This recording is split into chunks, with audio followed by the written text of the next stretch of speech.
在看江户时代通史视频的观众可能有疑问，为什么一开始积极开放，甚至要派人去墨西哥考察贸易路线，派殖民队去东南亚与欧洲人竞争影响力的德川幕府，会突然转向断绝对外联系，甚至后来还要严厉的闭关锁国呢？这次我们就来聊聊岛原之乱之前江户幕府肃清基督教传教士的事件。因为标志性事件发生在长崎，因此我愿称之为长崎术士。首先，导致江户幕府转向全面禁教的导火索事件，便是冈本大巴事件。简单来说呢，就是基督徒大名有马晴信和冈本大巴之间所会行贿的事件，二人都遭到了严厉处罚。在此之前呀，虽然丰臣秀吉就已经颁布了禁教令，但是实际上的执行比较宽松，只是处决了一批传教士。然后毕竟日本和欧洲商人之间的贸易还要继续，现有基督徒的宗教活动也并没有受到太严格的打压。后来德川家康也是如此，他就任了征夷大将军之后，虽然继承了包括禁教令在内的秀吉时期的法令，但是对此也没有严格执行。冈本大巴事件之后，家康决定加强控制，严格执行禁教令中规定的大名和幕府的家臣不得信仰基督教。于是幕府选了作为基督徒大名很有名又实力强大的高山右近来杀鸡儆猴，将其流放了。同时幕府还对外贸易进行了严格限制，关闭了许多贸易港口。不过幕府也并没有完全切断与海外的交流，还是有些国家为了贸易，只要能做的什么都愿意做的。英国人和荷兰人都承诺他们只做生意不传教，日本与这两个国家的贸易并未禁止。当然，对英国和荷兰开放的原因还有一个，那就是德川家康的两位外交顾问，分别是英国人约翰亚当斯，也就是山浦岸真，以及荷兰人杨乔斯滕。而且这两个人长期向家康提供咨询服务，向他解释基督教内部的各个派别之间也相互有教义和执行方式上面的争执，向德川家康解释西班牙、葡萄牙所支持的耶稣会啊、方济各会啊这些热衷于传教，但是他们这些不属于天主教派系的基督徒则不然。总之就是表达我们新教徒从来没有觉得传教开心过。后来江户幕府对于完全不传教的新教徒还是比较友好的，这两个人也得以留在日本。总之现在的大环境上，幕府是采取了严厉的禁教政策，很快就引发了两起悲剧。这两个事件通常被认为是岛原之乱的导火索，其一是著名的元和5年京都大殉教。当时已经是德川秀忠执政的时期了，基督徒的数量持续增长，已经到了幕府无法忽视的地步，因此严厉的禁教政策还在执行。1619年，京都当局逮捕了52名传教士和修道士，但是当时的京都所司代板仓胜重其实对于基督徒持宽容态度。这次的逮捕行动他也执行的并不严格，只有实在是难以开脱的传教士才被捕。德川秀忠得知之后勃然大怒啊！现在我们的幕府像是一盘散沙呀，便亲自下达命令，在6条河原将被捕的传教士以火刑处决。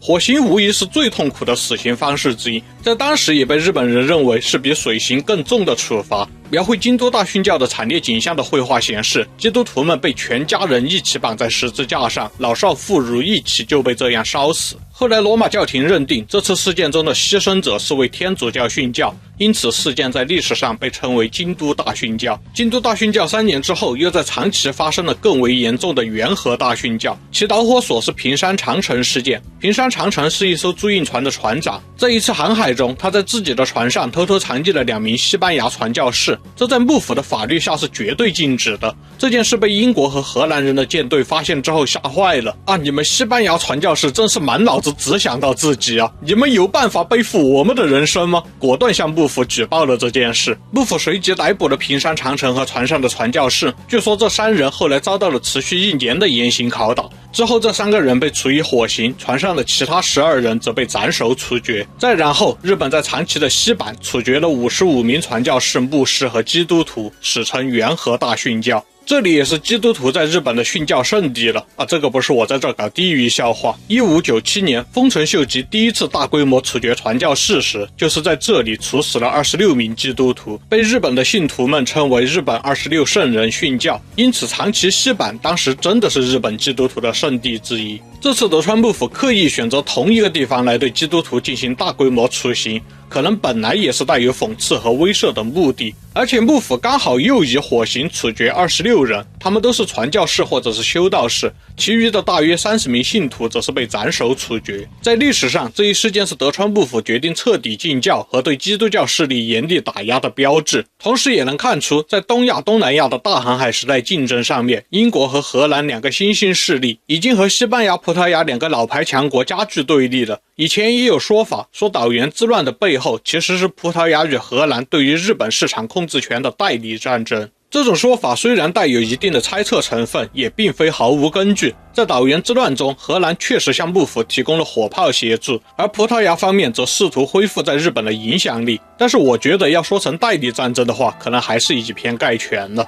那么为什么德川幕府会如此担忧基督徒的增加呢？这可能与德川家康年轻时的心理阴影有关，他肯定是一辈子也忘不了三河一向一揆吧。当时家康刚刚从金川家独立出来，他的家臣就因为信仰净土真宗而发生了内部分裂，甚至有武士公然宣称我们的主公不是家康而是佛祖。这是德川家康第一次面对自己处于绝对实力劣势之下的战役，竟然是作为领主的自己被家臣攻击，对于家康来说冲击很大。如今开幕之后，他又面临着基督徒的日本人并非忠诚于幕府，而是忠诚于耶稣基督。这些约好了要做一辈子的基督徒的日本人，可能让他回忆起了当年而有所警惕，因此对基督教的容忍程度就下降了。另一种主流主张是，幕府认为基督徒之间拥有强大的自组织能力，这种基督徒内部的组织关系可能会动摇幕府建立的身份制度。我认为不尽然，最主要的应该还是一种天无二日的心理，害怕这种基督徒之间的自组织能力在突发事件中足以形成对地方政府构成威胁的群众基础，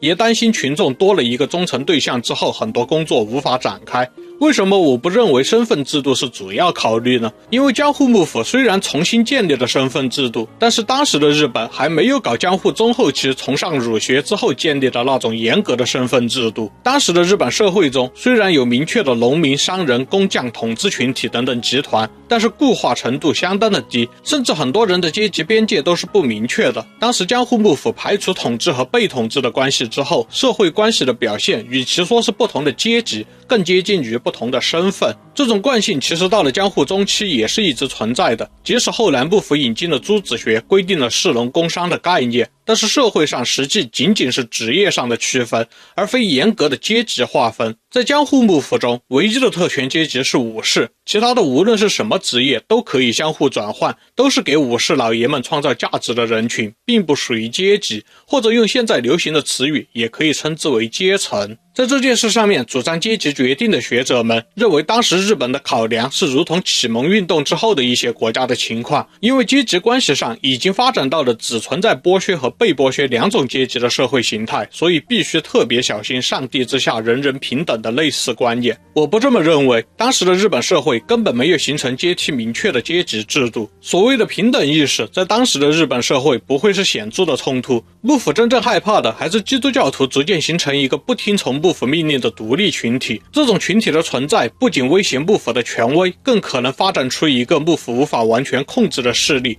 从而在幕府做出荒唐事情的时候，让民众发现有其他更好的选择。这种对于民间自组织的严格控制贯穿了整个江户时代，幕府也确实看准了。到了幕末，就有很多被大明放过的民间自组织了，他们无论是支持幕府还是反对幕府的，很多都是幕府灭亡的部分原因。总之，两次大殉教事件之后，随着对基督徒大明的持续处罚，那些原本有部分基督教秩序的地区，有些就陷入了混乱。在这些地区，幕府的浪人政策也受到了巨大冲击。在各种小规模冲突之中，唐津藩的天草地区和岛原藩逐渐成为了幕府禁教政策博弈的焦点。天草地区以前是基督徒大名小西行长的领地，他在关原之战中站错了队，后来被处死，其家臣大多也成为了浪人。天草地区由此失去了传统的武士秩序。岛原藩则是前面提到的有马秦信的领地，他在冈本大巴事件的2年之后被幕府处死，之后这里交给了松仓重政来管理。这两个地方都有庞大的基督徒人口，而且松仓重政上任之后很清楚自己为什么会被启用，立刻就对当地的基督徒展开了极端镇压，誓言要将当地的基督徒彻底消灭。